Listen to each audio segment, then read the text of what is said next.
Good afternoon, my name is Kevin Graham and this is the ACSOM Bulletin on a nice Wednesday afternoon.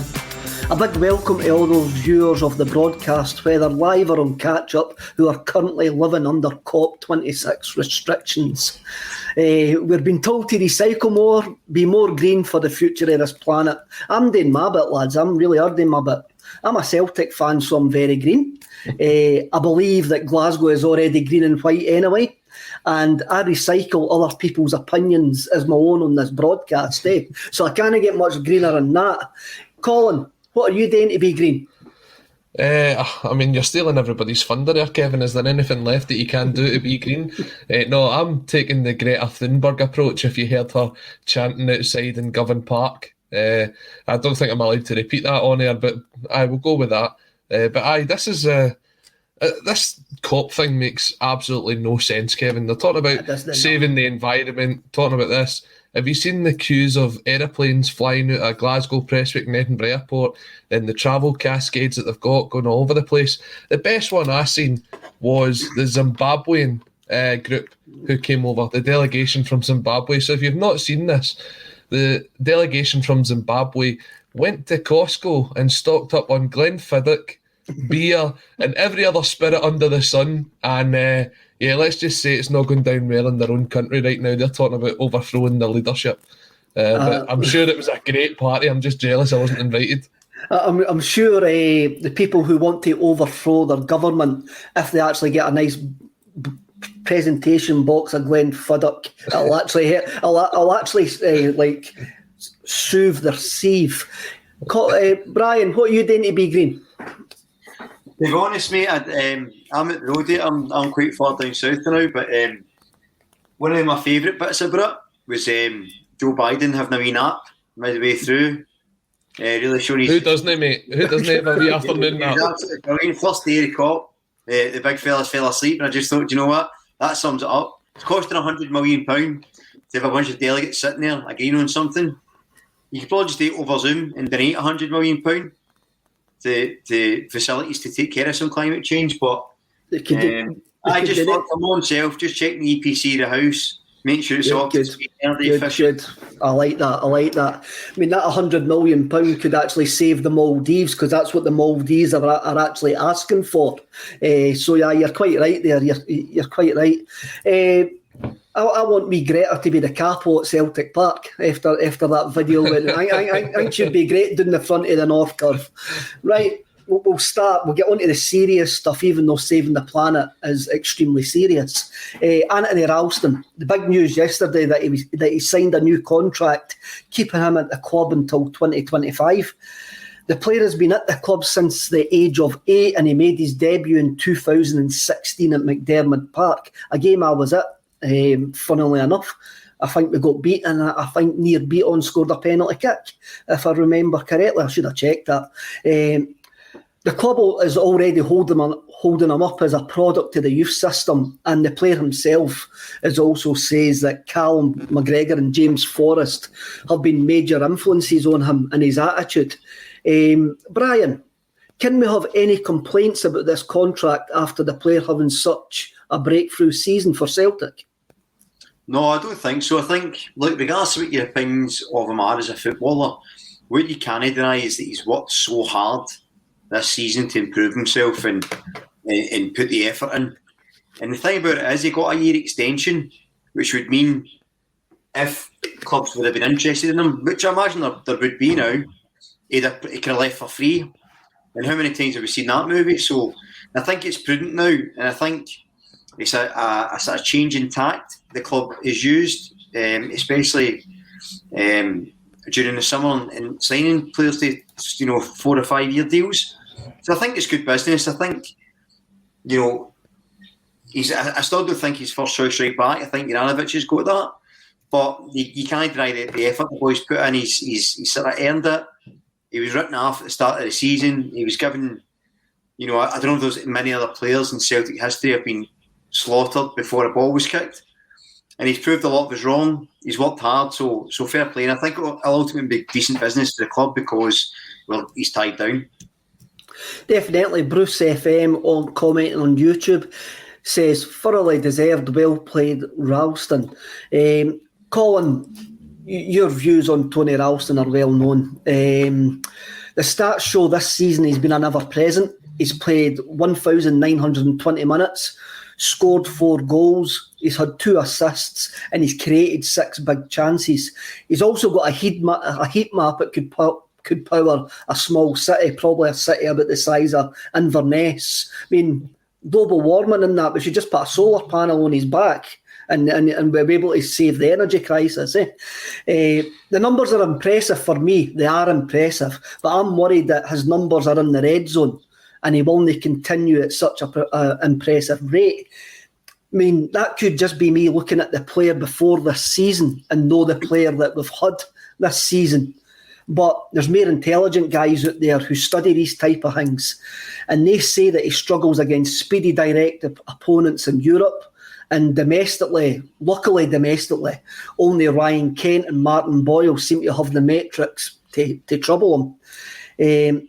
He also tops the possession charts for possessions lost per game for Celtic. He loses on average 19.4 possessions per game, and that's the highest in the squad. So when you take all of that into account, are we right to have our doubts about him? I'd say so, and I'm not going to give my full range of what I think of Anthony Ralston, because I can't really be bothered with the abuse that will probably come from it. I mean, there's already some comments coming in already. Look, I've got my say on Anthony Ralston. Whether you agree with me or whether you don't, that's fine. But has anything changed from the position we were in at the start of the season? No, it's not. Is he performing how we expected him to perform this season? Most likely. He could always have done a job against a St Mirren or a Dundee United or a Livingston. What we need to do is, if you want to move forward as a team, you've got to have the players that can go beyond that level and take it to the next level. We're talking about on Monday, the Monday team we're talking about, we don't want to drop into the Conference League. But that'll be your level with the kind of players that we've got. If you want to make the step up, you've got to bring the players in. We're in a transition period at the minute. As you said, Brian, I would have Juranovic in there right away. Just because a guy gives 100% every game, that's the least you can expect from players, or the least you can demand from players. I just think he's a limited footballer and he's done well. He's deserved his contract, and we'll see how many games he gets out of the next 3 years. He has done well, Brian, and that's the point. And I don't think anybody can take away that he deserves this contract. But there is 2 sides to this, and I'm completely in the middle. I'm the host. I get to be in the middle. I'm completely in the middle of this. Is this a sign of the club downsizing, that Anthony Ralston has been given this 4-year deal, where the signs are up until now he has been a limited footballer? Or is this the club utilising its academy and promoting from within the way it should be? So it's a tricky one. I don't think it's necessarily a sign of downsizing. I think it's the fact that I don't think many people would have expected him to even be considered a backup player. But he's shown that, and so I think it's smart business to tie him down. I'm not sure anybody's going to say Celtic's academy is producing world-class players. Here's Anthony Ralston. But the reality is, as I say, he's maybe saved the club some money by being a good backup for Juranovic. But again, I don't think. Well, I'm quite happy he's got a contract, and I think he's earned it. I can't disagree with Colin saying he's no. There's a point we'll probably make later on regarding the Livingston game, but the players in the park, I would say, not being a large part, but there's a section of players in the park that simply aren't good enough to play the type of football that we need to play. They can play it, they're just not great at it. And I think Ralston probably falls into that category. That being said, he's never really let us down. So it's quite a good dynamic to have, I suppose. As I say, I think he's not going to be on massive wages. I don't think it's an indictment of anything more than a reward for his decent work. And as I say, obviously Postecoglou, rates him enough that he's been fairly present. Yeah, it has been. I mean, Johnny Ryan says Ralston's only 22. He's got years to improve. That is true as well. But what the point I'm maybe trying to make, and I'm maybe trying to make it badly here, was earlier on when he got that contract for the year. Can everybody remember the uproar there was that he got that contract for a year? And as for me, it is kind of clouding my judgment on giving him 4 years at this precise moment in time, because I'm still seeing that player that was at loan at Dundee United and St Johnstone, even though he's been utterly fantastic for us this season. And I'm still sitting here with a smidgen of doubt in my mind, Colin, that we've maybe jumped the gun here. And I can't shake that. I can't shake that at this precise moment in time. And I love what Anthony Ralston's done this season. The thing is, but we've been on about this kind of several times about having a squad, and I think you're seeing this more now when you look at like Sir Rogic and stuff being out. Rogic's out, Starfelt's out. You've got these players that you need to be able to turn to. Now, would you have said back in July that Anthony Ralston was somebody that you could turn to? Most likely not. But now with the kind of form that he's kind of shown, then he is somebody that you can turn to. So it is part of building a squad. But as I said, he wouldn't be the first choice. He's someone that, and I think I seen somebody say it in the comment section there, he's a solid hand. And that's kind of what you're looking for.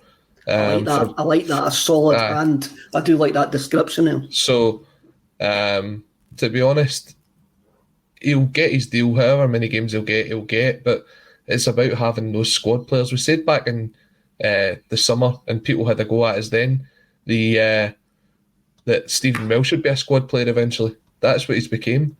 That's not a slight or a dig on the players. It's just the fact that you need to have squad players, you need to have first choice players, and you need to have star players in your squad. Ralston will be a squad player, and that's, if he's happy with that going forward for the next 4 years, then that's great. It's good to have around. Remember Paul Telfer when Stratford came and he brought in Paul Telfer, and he was a kind of reliable scorer. He never really did anything wrong. He didn't really do loads right, but he was a good guy to have around, and he was good cover. So I think Ralston's in that mode, and I think you're probably right about Welsh as well. Like, and there's no harm in because there'll be times they'll come in and out the team, blah blah blah. But we can't be hypocrites either, because we've spoke a long time about Celtic needing to be at a higher level to improve as a club, to improve the players and stuff. And we always have to be looking at who's better. You know, if we're going, say we're looking at signing an attacking midfielder in January, which we need at least one, right? Probably two. That doesn't mean that David Turnbull's going to get binned and he's rubbish. It's just that we need to look for someone that's better than what we already have. And then that'll change. That's just the dynamics of a football club. So I think there's a tendency, and again, it leads into a point later, but there's a tendency to sort of pick a side and stick to it. You know, if you like Ralston for the start, you need to always like him, no matter if he's good or bad. If you didn't like it at the start, you need to always admit you say he's rubbish all the time. And I think that's nonsense. I think opinions can change, form can change, and the dynamics of the team and how you view it can change. So I don't see why anybody has to get overly excited about it. It's not a particularly great thing. It's not a particularly bad thing. It's just a thing, and it's no damaging the club. It's probably giving the player a reward. I don't see anything wrong with that either way. We'll leave the last word to Misty Indigo on YouTube. Up until now, we had no idea what he could do as a player. Also, people develop at different times. Everybody at Celtic State of Mind is pleased that Anthony Ralston has signed an extension to his contract. Well done to the lad. He's for a Celtic family. He's a Celtic man. And it's always good to have one of our own in the dressing room. So we'll see how this progresses. It's been a great story so far, and hopefully his story only gets better for him and for the football club. Brian, you did mention Livingston, so we need to go back there. Basically, I have no complaints about the outcome of this game, none whatsoever. We created only one big chance the whole game, and we missed that, which was the penalty kick. And apart from the last 10 minutes, once Ange Postecoglou, he did alter the approach slightly. Did we create anything basically half worthy of talking about?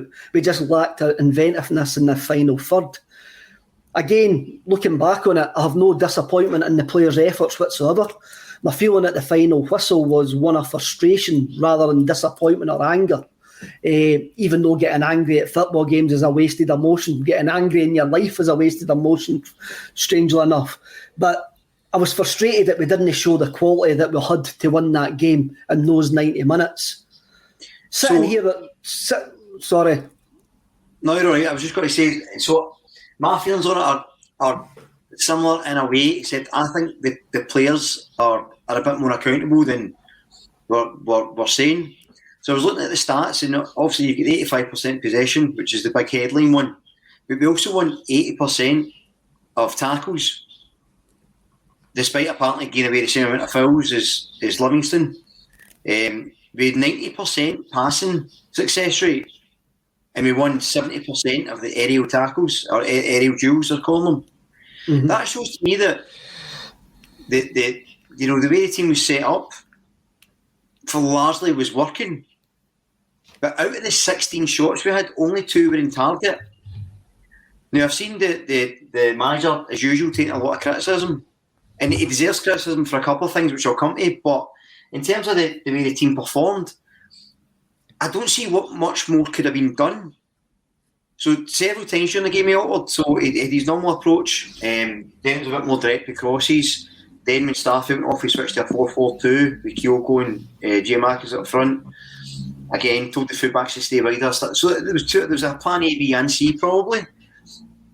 Unfortunately, I think there's a point where it has to come down to the players. Ange never missed that penalty. Big Giamakis did. He scuffed several chances. I think Forrest put a chance wide. There was needy shooting for long range. So there's only so much you can do off the park. I think the players are getting away with murder for this result. I don't, on the scale of things, think it's, I'm not quite as hyperbolic as some. I think heading into January, 4 points in it, I would probably have took it at the start of the season, considering the shambles we inherited. I think we all said it's a 2 or 3 transfer window seasons, and I'm not changing my mind on that. But I think it seems to be the case that Postecoglou, for whatever reason, can he do right for doing wrong? If he starts Kyogo and it's the same result, the people would say, well, Giamakis should have been on because he can bully defenders. If he doesn't change, he doesn't go 4-4-2, or if he goes a bit more direct, or if he changes the game, it's just the worst thing Postecoglou done for me was talk about sticking to his system and sticking to his philosophy. Because what that translates is, I'm never changing my mind, I'm playing the same way all the time, and that's not the case. The approach to a game and the tactics in a game are 2 different things. And people are saying he should change his philosophy, and you go, right. So I can get that when he's conceding goals at the start of the season, but defensively we're strong. And the problem in that game is we weren't scoring goals. If anybody thinks the solution to that is to change from an attacking philosophy, they're wrong. If you think there could be tactically things done different, that's fine. I'm not sure what. I think it was down to players, and I think in another day, one of the players is more confident or connects one of their shots, it's a different result. And I can just, where he does deserve criticism for balance, is I don't see why he irritated the squad or the team that played against Hibs. It seemed very strange to me. He even said himself it was the best performance of the season and then changes it. I don't know. He knows far better than me, but I'm never a fan of rotation for rotation's sake, and that's what it looked like. And it didn't seem to work. And then switching to Juranovic, to Giamakis as penalty taker again, obviously in hindsight it didn't work. Maybe they saw something different, but again that seemed a very strange call to me. So there is criticism to be had, but I think constantly criticising the system if it's a bad result and not really praising it if it's a good result doesn't work. And I think the players need to take accountability because they're out there. And I just think if they're playing the incisive passes quicker, speed of play, stuff like that, once the game starts, the manager can't do anything about that. It's got to be accountable for the squad. It's got to be. The manager can influence the game, and I think he did attempt to influence the game on this occasion. Colin, Brian mentioned the team selection there. For me, this was Celtic's 5th game in 2 weeks, and the team selection reflected this. My gut instinct when I saw the team was it didn't feel right. It felt too conservative in the midfield, with the midfield free, the personnel in the midfield free against an ultra-defensive team. But I was glad that we had the options on the bench to change it. I had a look at the bench and went, that is a strong bench to actually change it. Let's not, for me, the switches were caused by injuries to Rogic and also injuries to Kyogo.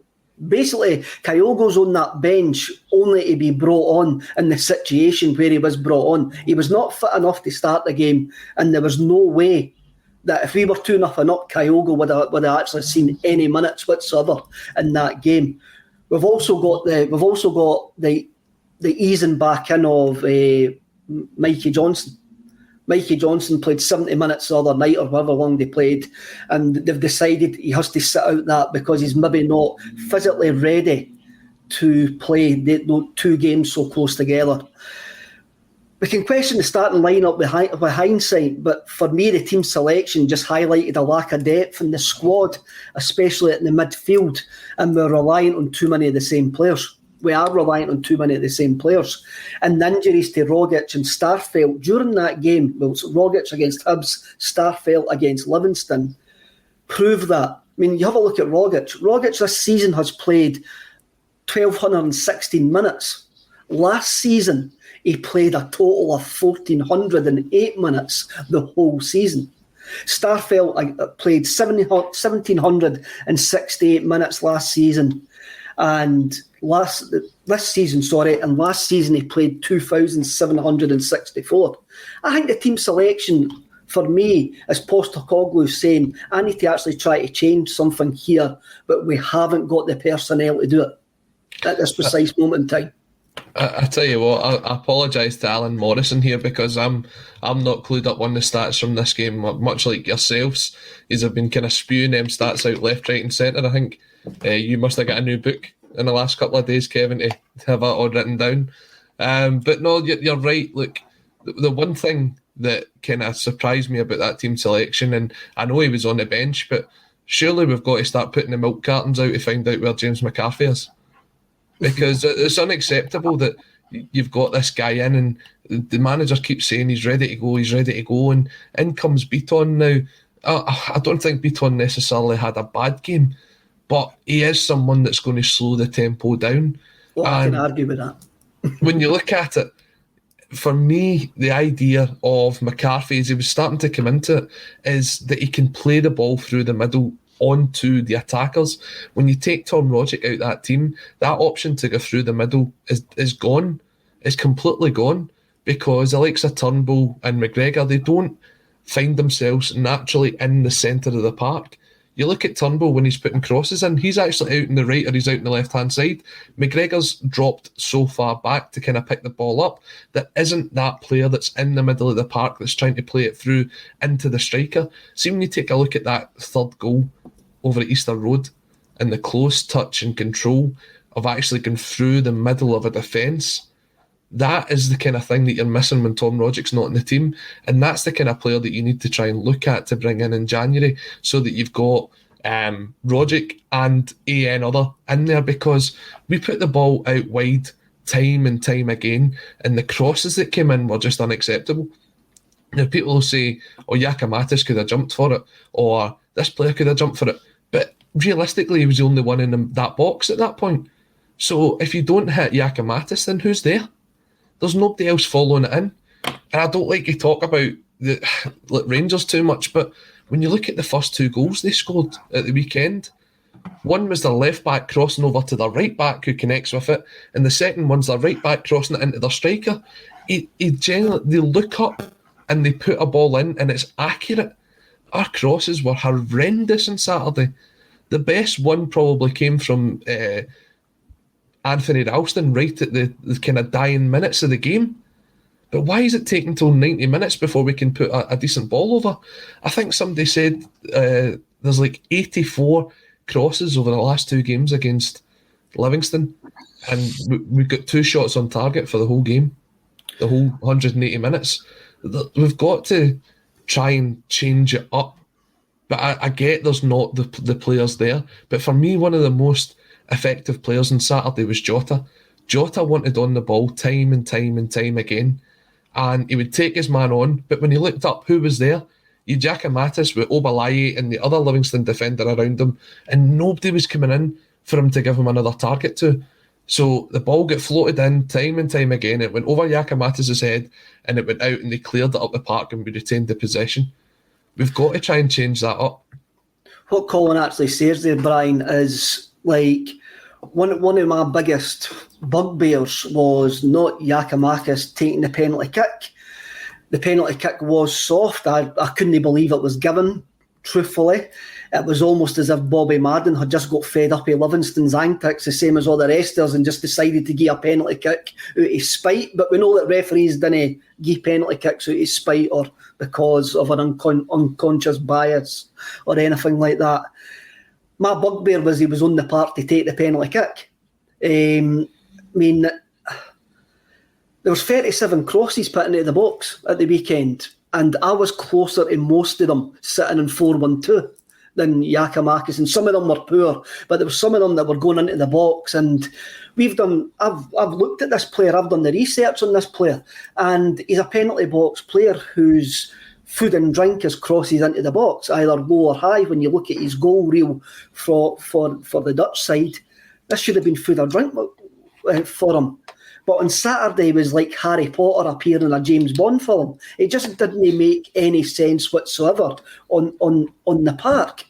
And what's your thoughts on the penalty kick? We'll go back to the midfield, but what's your thoughts on the penalty kick in Georgios Giakoumakis? I must admit, I really do must admit, this is my first sighting of Giakoumakis in the flesh. I've been impressed with him when I've seen him on the telly. I wasn't impressed on Saturday whatsoever. So first of all, the penalty, such a strange one. Like, it's a red card because the boy puts his hand out there and the contacts. It's a bit like, remember when the boy slapped Dida when we beat AC Milan at Parkhead? The reserve had been shot. So, he's been doing easily and a bit dramatically, but he was hurt. So it's a red card anyway. And I wasn't sure if just because it's a red card in the box it necessarily makes it a penalty. I was confused, if I'm honest. I was glad to go to the penalty, and then I was gutted I missed it. So I suppose it worked its sell at the end. In terms of Giakoumakis, it's what I said at the start. It's, the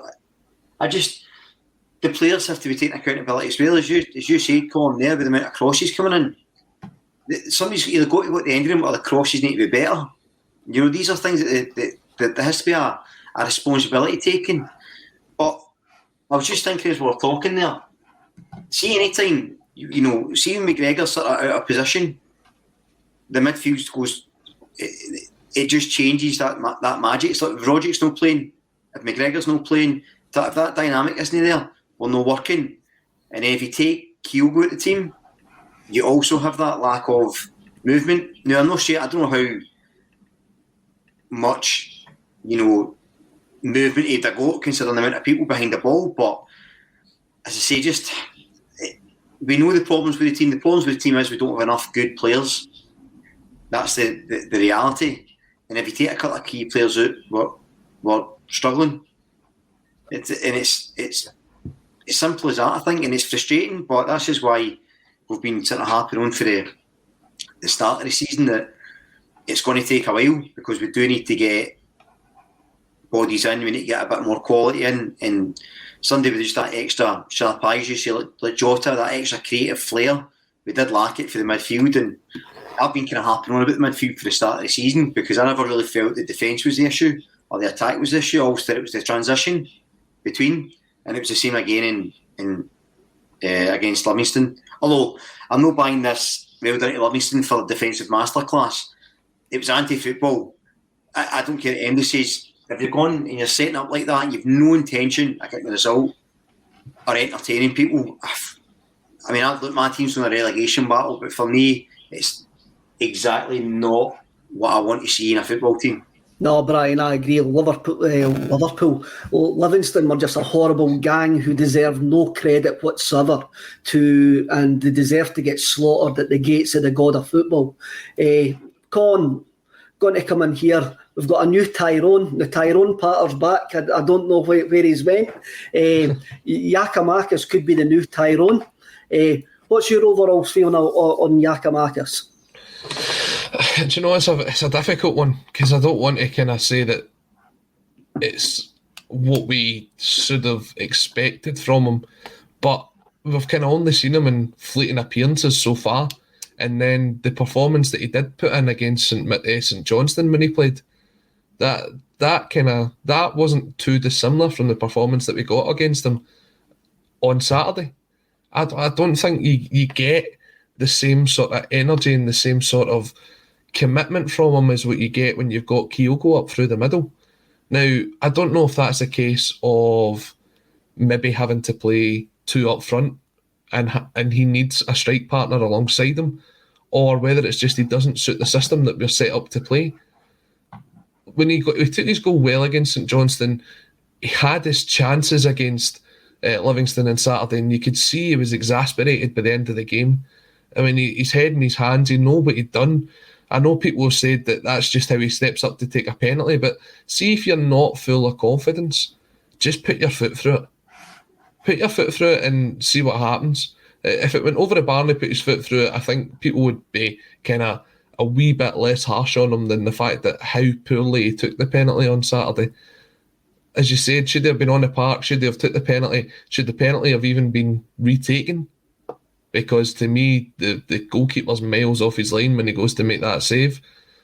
Look, it's all if, buts and maybes. The fact is, we had 90 minutes to put in a performance to get ourselves top of the table for the first time in God knows how long, and we didn't follow through. That was our first big challenge that we've had in that sense, and we didn't do it. We have to learn the lessons from that and learn them quickly, because the way this season's going, we're only going to get a couple of bites at the cherry. I think we could get more than a couple of bites at the cherry. I'm not going to go back on what I said a couple of weeks ago when I says this could be the lowest points total to win a league for a number of years, and I'm not going to change my opinion on that. The last word on the Livingston game before we move on to the midfield and Ferencváros tomorrow night. And I'm going to come to Colin, because Colin was in the stadium as well, the same as myself on this. So on the 30th minute, there was a stomping, very, very soulful let the people sing, as the majority of the stadium showed support with the protest against the possible appointment of Bernard Higgins to a security role within the club.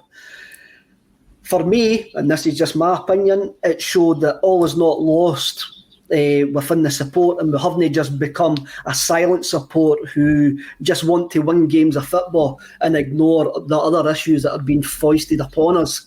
And the PLC got the message in that 30th minute. They got the message that Bernard Higgins is not going to be welcomed by the paying punters in that stadium. Now, we can argue all day about whether you should do it in the stadium or not. Football fans only have the stadium to protest in. That's where it makes the maximum impact, for me anyway. And whether it's by songs, banners, silences or empty seats, I feel Saturday's protest was expertly executed, Colin, and the message was loud and clear. Yeah, I think if anybody in the board had any second thoughts on the appointment or the potential appointment of Bernard Higgins, then I think they got the message loud and clear from the Celtic support on Saturday. And it's not just the Green Brigade, it has to be said. You've got the North Curve, you've got the boys group, and the protests and the banners that they put up were well organised and well thought out and well put together. Look, everybody knows about this guy's past, and they know about the trouble that it's caused for hundreds and thousands of not only Celtic fans but Scottish football fans across the country. When someone like that's potentially being brought into your club, then you've got to find a way to put your point across. I think, as you said, it was well organised. I think it had a very strong impact. I don't think it had an impact on the team the way that some people thought that it was going to, because they were actually in the ground. If we'd have scored, they'd have celebrated. It wasn't for the fact that they weren't cheering for 30 minutes that made any impact on that game. But yeah, as long as this goes on, I'm sure that won't be the end of it. Brian, as Colin says, that I don't think it had an impact on the atmosphere whatsoever. Colin mentioned the Green Brigade and the boys. What I was more heartened by was the fact is the normal punter actually got involved as well. Maybe not in the silence, but when the silence ended, the normal punter got involved, and also when the banners were revealed, there was around the applause all around the stadium, and for me that's quite heartening for somebody who is as vocal opponent of the board as myself. It was just nice to see the fans sort of united together again, wasn't it? And I says the positive is it's good to see, as you say, the fans getting involved and make their feelings known. The downside of it is that it just shows the disconnect between the board and the fans highlighted again, doesn't it? Because every fan there, as you say, feels the same. I don't think there's a section that are like, the guy probably did a good job, let's give him a chance. I think universally, nobody wants him at the club. So it was either a very naive appointment or an appointment designed to make mischief. But I think the fans were stuck together, which is nice, and showing a bit of solidarity. So, and I agree with you. I don't think it's much a factor on the actual players or the game. No. If they've been silent for 90 minutes, maybe, but I don't have any real issues with it. And it's not about necessarily always agreeing with the Green Brigade or any of that stuff. It's just the fact that this guy, as Colin rightly said, he's affected people within Scottish football in a very negative way over the years. And, you know, it just seems that it was, as I say, it was a naive appointment, if anything, and I'm glad the fans stuck together. I'm going to bring up Roddy McDonald's point here for a bit of discussion. We said last season that the lack of fans' noise hurt us, so it's not consistent to say that the fans' silence had no impact on the team on Saturday. I think that that's two different matters. There was the North Curve and the boys group who were actually having the silence only number about 1,500 at the most, maybe 2,000 at the most. There was another 48,000 in the stadium that could have made noise if they wanted to and chose not to. Or does that just show how much we actually rely on these groups to generate an atmosphere, Colin? Do you know, one of the kind of takeaways from it was good to hear the chants coming from the Kano kids on Saturday. That brought a smile to the face looking at that, and I know from reading some of the stuff that's been out on Twitter, especially from young Erin Boyle, who was kind of with the kids on Saturday. They had a great time trying to generate a bit of the atmosphere. That's, as you said, there is 48 to 50 odd other thousand fans in the stadium. If it was such a big deal, then I'm sure there's another group up there that would have stepped up to make the noise. If Celtic had scored, that place would have still erupted. Do you know what I mean? So I was very surprised, to be honest, given the reaction that I seen online, the reaction inside the stadium, because it universally was a positive reaction to them. But in the same sense, it was a great thing to see. The urban cliche, I need to bring this up. The Kano kids are counter-revolutionaries. There might be some of them as they grow up to actually be like that. Brown Warrior says, silence the objectors by employing a guy who's an expert in singling protesters out. That was the reason it was a silence. That's what was the point that these groups were trying to make. And again, I think it worked, and I think the majority of the fans made sure that the PLC got the message. We'll move on to tomorrow night, and we'll also have a look at the midfield. We've already mentioned the midfield. And tomorrow night's a different game, but overall there's a bigger picture here, Colin. We're going to need to actually learn how to break down joyless teams that come to Celtic Park now that St Johnstone, Dundee United, Livingston and Ferencváros to an extent have actually done it. To us. They've learned that's a game plan now on how to frustrate us. For me, the answer lies in the midfield, and we need a more active pivot when faced with these sides. You mentioned like Near Beaton earlier on, and by the way, I'm going to actually need to bring this up. I'm not having anyone call him Nero, as Ange Postecoglou did in the press conference earlier on. When he's called him Nero, I'm not having that. I'm not having him getting called Nero. That's just me though. Against I'm going to hit you with my figures here, Colin. So he had 113 touches against Livy, right? He contributed no key passes, no shots, no dribbles, and he created no chances. He was basically an empty jersey against that type of opposition. There was no need for him to be there with that type of opposition. If you have a look at Callum McGregor in the same position against Motherwell, St Johnstone and Ferencváros, he has 9 key passes. That is a pass that creates a chance. He had, I'm just trying to have a look here, he had 7 shots. He's also more creative in that role, and he's more effective in the press, according to something that I read on the Celtic Way last night.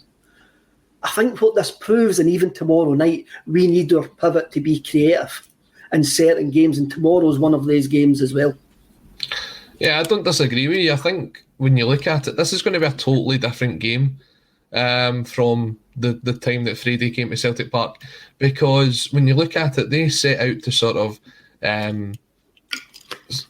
the same way that Livingston and St Johnstone have played, to kind of limit Celtic to chances from either outside the box, which we don't seem to put an effort in, or to put them out wide to put the crosses in. I love that Nero's kind of going through the chat now. That's what happens when you mention stuff like that, Kev. What you're looking at here, but is we're probably going to be a team that's on the counter-attack tomorrow night, because they know that they've got to try and get the points in this game, Ferencváros. Otherwise, I believe they're out the competition completely. So they are going to come out and they are going to have a go at us. And if you listen to Kev McCluskey, our Hungarian expert, he tells you that they're a very, very dangerous team. So although we never saw it at Celtic Park, don't be surprised if they come out and have a go at us from the word go. And there's 2 things that we need to watch out for tomorrow night. The first one is protecting that back 4, because you're going to probably play Juranovic at left back again, and you're also going to have Stephen Welsh, who hasn't played since the Livingston defeat. So he's someone that could be potentially caught out cold, because there is no development team, there is no games that he can go and play. He's just simply not kicked a ball, apart from in training, since that game, and we're throwing him in there. Then you're sitting going, who's going to play that role in front of them? Do you trust McGregor to play in that role? If so, you need 2 other midfielders. And then it comes down to who do you play in there. Now, David Turnbull can be very, very effective for Celtic. We saw it when we were away at Betis. I think he was one of the best players on the park that day. But then you have games like Saturday where he was very ineffective. He didn't contribute a lot. I'm sure, Kev, you've got the stats there somewhere for how David Turnbull played on Saturday. But I mean, I was walking out the ground on Saturday, and there was the players signing the jerseys and the stuff for the kids, and David Turnbull's head was straight down, straight into his car. I think he was very disappointed with his performance, and it kind of shows you the mindset that maybe he's in. Hopefully he can bounce back from that for Thursday night. Before you go any further, Colin, he was only midfield player that had a shot. That was a deflection. That took a massive deflection. He had 1 shot and he had 4 shots blocked. He was only midfielder that had a goal for outside the box. Yeah, I remember he had the shot blocked in the second half when he was about 37 to 40 yards out. And that kind of shows you the desperation that we're getting to there. So the midfield 3 is going to be the most difficult selection. For me, you've got a number 10 stuck on every day of the week for this game, and he showed it in the first leg as well. Jota's got to play through the middle. Jota has to be your number 10 tomorrow night. Considering that Rogic isn't there, he's got to be there. The question then goes, do you play Turnbull as your number 8 box to box, or do you play McGregor in that role? And then you're looking at, it's probably going to need to be Beaton, because you're not going to bring Sorrow in out of the cold. And McCarthy, as we know, we don't know where he is right now. He's on the milk cartons. We can't find him. Brian, to agree with what Colin actually says there, McGregor for me has to be the pivot. He has to play as a number 6. For me, that means Beaton has to move to centre half. If Beaton is in Ange Postecoglou's consideration for selection. Would you pick Beaton over Welsh then? If near Beaton is in Ange Postecoglou's thoughts, it should only be at centre half for tomorrow evening. And your own thoughts, though? I wouldn't have beat on anywhere near the team. I'll be honest, Dave, I'm waiting to leave to say that. He's doing their heat maps and his XPs and he's doing the centre half. I think Beaton probably has to. So I think you're right. Callum Edgar's better as a 6 because he can relieve the pressure off the defence, collect the ball and make things happen. I think, given a lack of resource in midfield, you probably need to be on playing with McGregor. And I would agree with Colin. Actually, I would give Jota a try, just purely because you can see the difference Rogic makes when we're talking about beating a low block. The best way to do that is to dribble and get players that are direct and can move in and out and draw players about. So you need someone to do that, especially with his pace for the middle and a counter attack as well, which I'm imagining we'll be doing because I dare say Ferencváros will go for it. So I would probably have Beaton, McGregor is the box in Jota and the number 10. That seems like a sensible option midfield for me. Just trying something different because I don't know if Turnbull's dynamic enough if Beaton's playing.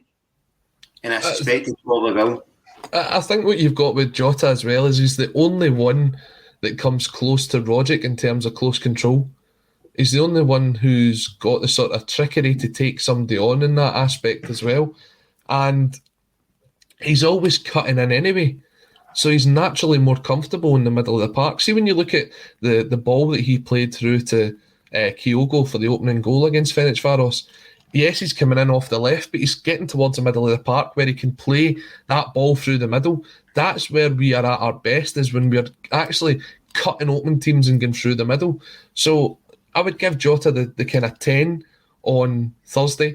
And for me, that means that you're looking at either Abada or Forrest on the right-hand side.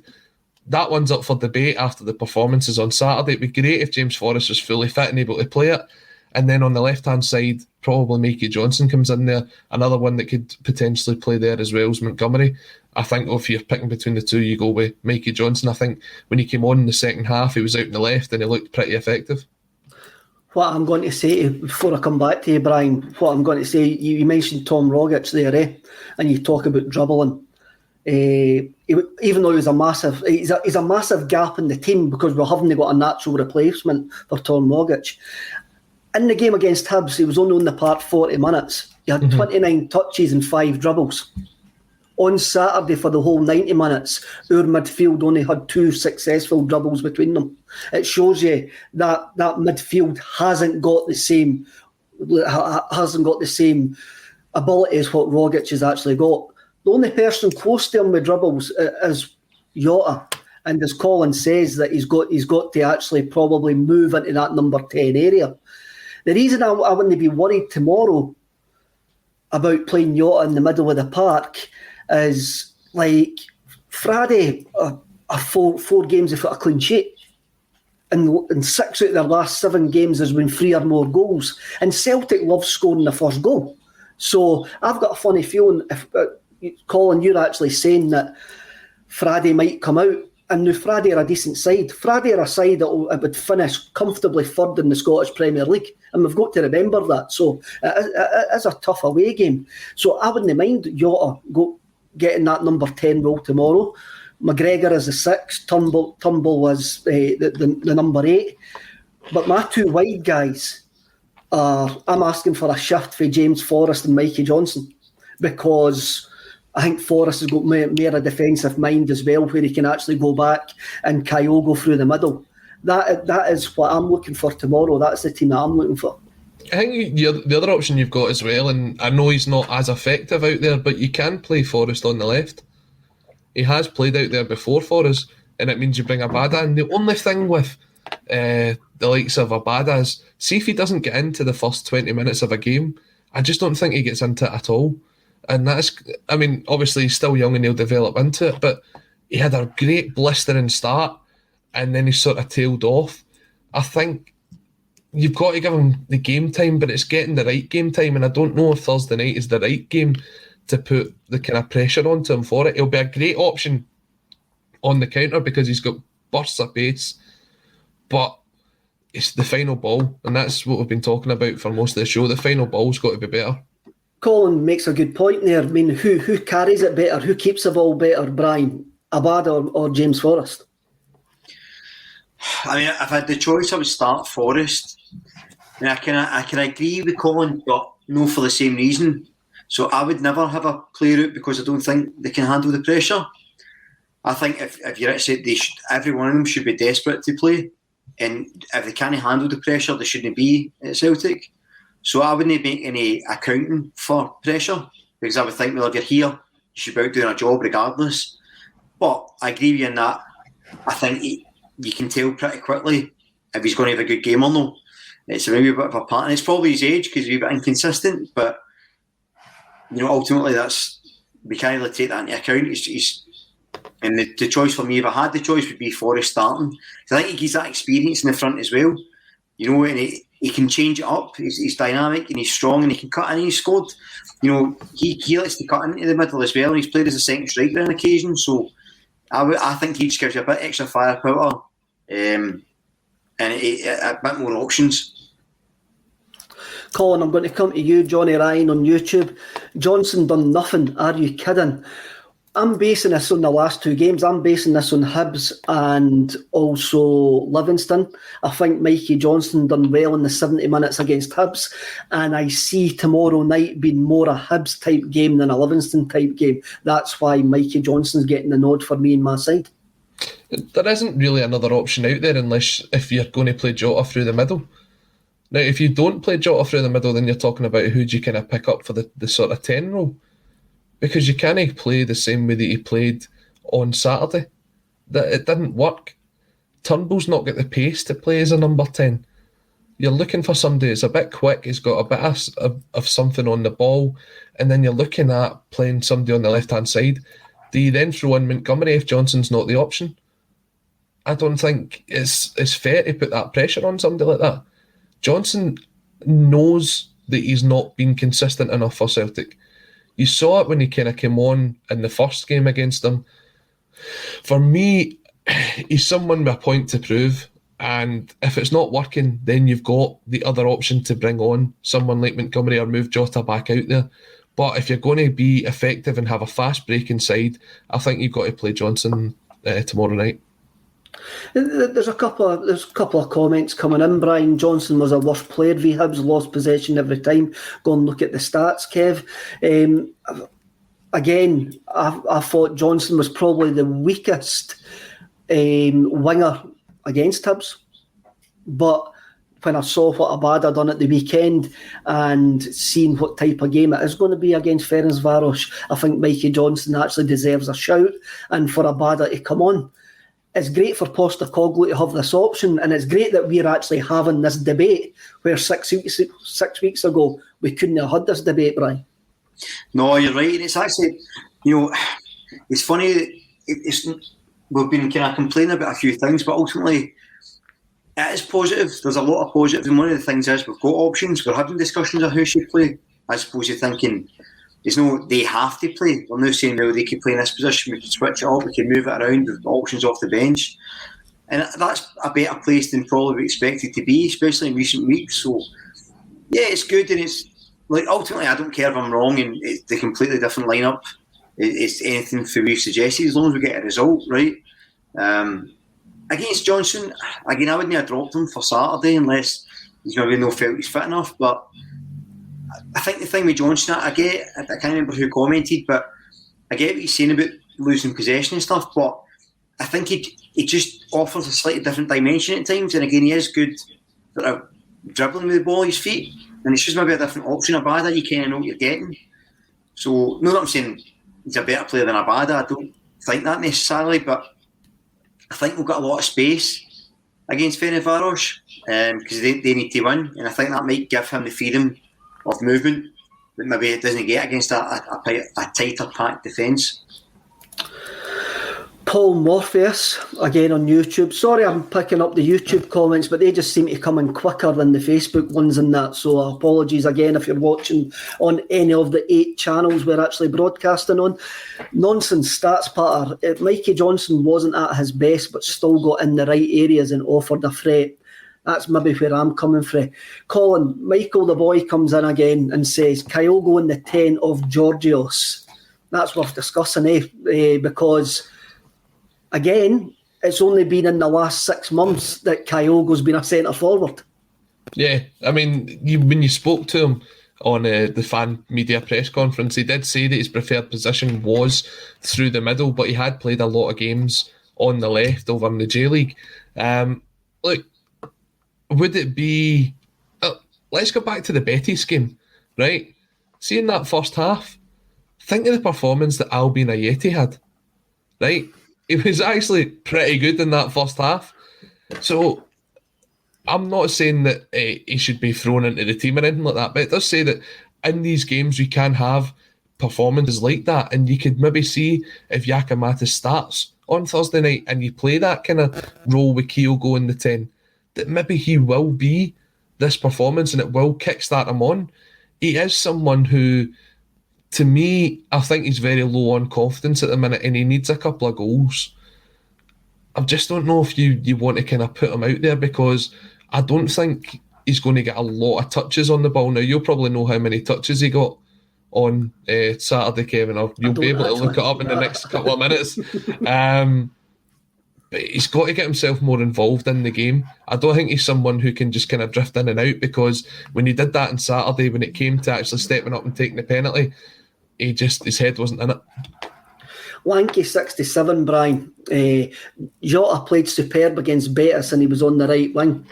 I'm in the Jamor camp here. I like him on the right. I really do. I think his best performances have been on the right. But Rogic is not there. He has to move into the middle for me. Yeah, I actually like him on the right as well, if I'm honest. Again, it depends on the opposition, because he is good at coming inside and shooting or doing that kind of deeper cross. But yeah, I actually like him on the right. I would like to see him there more. But again, like you two, I actually think Jota in midfield would be a really good shout. The thing just in with Kyogo, I know he played at left in the J-League, but I think it was a tighter front three. He was like a traditional winger. And then if you've got Iniesta threading balls through at you, when you're running in, it's totally different from playing out wide left in the SPFL. So, you know, the service aspect with his runs is what makes it. You know, runs in behind, running off the shoulder of the defender. So I would have him behind Giakoumakis before I would have him out wide again. But I suspect if you say you were to play Jota in midfield, I think Kyogo up front works better, because his movement will make space for Jota to cut in and dribble. Giakoumakis, I think the idea is that he's supposed to be a target man, but as you say, Colin, he wasn't getting much in the air, so it'd be interesting to see. And I think there's going to be space, Colin, for Kyogo tomorrow to actually exploit. And I mean, you mentioned Iniesta feeding the ball. Callum McGregor's better than Iniesta, Brian. Let's not get into let's not get into that debate. I can't see nothing but Kyogo as the centre forward tomorrow, Colin. I can't see Giakoumakis getting a shout. Nah. I mean, I think Russell came in with a point earlier on saying that in the 5 games that we've dropped points, Kyogo's barely featured in them. One of the times he was out on the left-hand side. So it shows you how important he is to that Celtic side.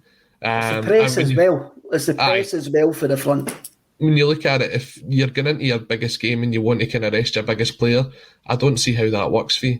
I mean, this guarantees football past Christmas if you win tomorrow night. And that should be the first target of this group, is guaranteeing football past Christmas. And if you can secure that tomorrow night, then Kyogo's got to be the man to do it. Definitely. I mean, it's not a must-win tomorrow night. It's probably a must-not-lose if we want to stay in Europe this season. Yes, we're going to drop into the Conference League, but it's a competition we've never played in. We may as well accept the excitement of Europe, UEFA. Like, do you know what the final is, Kev? Seville. No. No, is it not? I just made that up. Did I dream that? The final is in Tirana in Albania. Oh, we'll be on the couch at the president of Albania's house. We Declan McConville's already got his number, eh? So it's like a 25,000 seater stadium or something like that. So we'll maybe get a couple of 100 tickets each. Oh, magic, eh? I don't think it's a must win. I think it's a must not get beat tomorrow night, and I want to be in Europe after Christmas, Brian, eh? So, and I also want us to keep on testing ourselves at a decent level. So for me, this game is just as important as Dundee on Sunday. That is. Yeah, I agree with you. I think we need to. I think if we're going to get better, we need to be testing it against sides in Europe. And listen, the conference is still going to be a good standard. And like we said earlier, you know, it's still positive for me that we're actually thinking about European football after Christmas. You know, considering how the season started, considering, you know, Postecoglou coming in late, and you know, all the transfer business and so on and so forth, and the problems we faced, we're you know, touching distance for the top of the league, and we're talking about being in Europe after Christmas. I think I'd have taken that at the start of the season, so we're in a good place. I slightly disagree, Kev. I think it is a must-win. I don't see us getting much against. We'll maybe bet us at Parkhead, but no away in Germany. And I think we need to get maximum points tomorrow. I would suggest. Joe's Betis comes in. I wonder if he isn't actually in Seville with a name like that. Jose Betis. Europa final in Seville. See, I did pay attention at one point that there was a European final in Seville this season. Before Roddy McDonald again, better in the Petrofac Cup at least. Well, yes, that's no worth arguing over, Roddy. Colin, what's your score prediction for tomorrow night? Do you know, I think it's going to be a pretty close game. I could see the odd goal being in it. I'll stay positive. I reckon we can sneak a 2-1 tomorrow night. Brian? 3-1. 3-1 Celtic. 3-1 Celtic. Brilliant, lads. Thank you all for watching, listening and commenting. There's plenty more on our State of Mind channel. This evening at 6 o'clock you'll have the State of Scottish Football, and at 7:30 this evening you've got a new show called the State of Mind Oasis Album Club, which I'm going to be involved in. I'm just about to travel down to the studio to get prepared for that. If you haven't seen Tartan Taste Buds with Brian McClare, please set aside time to watch it. It's an absolutely hour and 45 minutes, a great crack. Also on the channel, you've got this week's Guitar State of Mind Unplugged session is by the usual suspects, and we've also got a track by the Sherlocks from the Out East Festival that a State of Mind covered a few weeks back. I mean, what else you got to watch? The Champions League is rubbish, so just get on a State of Mind YouTube channel, subscribe, win prizes, enjoy the banter, and remember, just keep it Celtic, eh?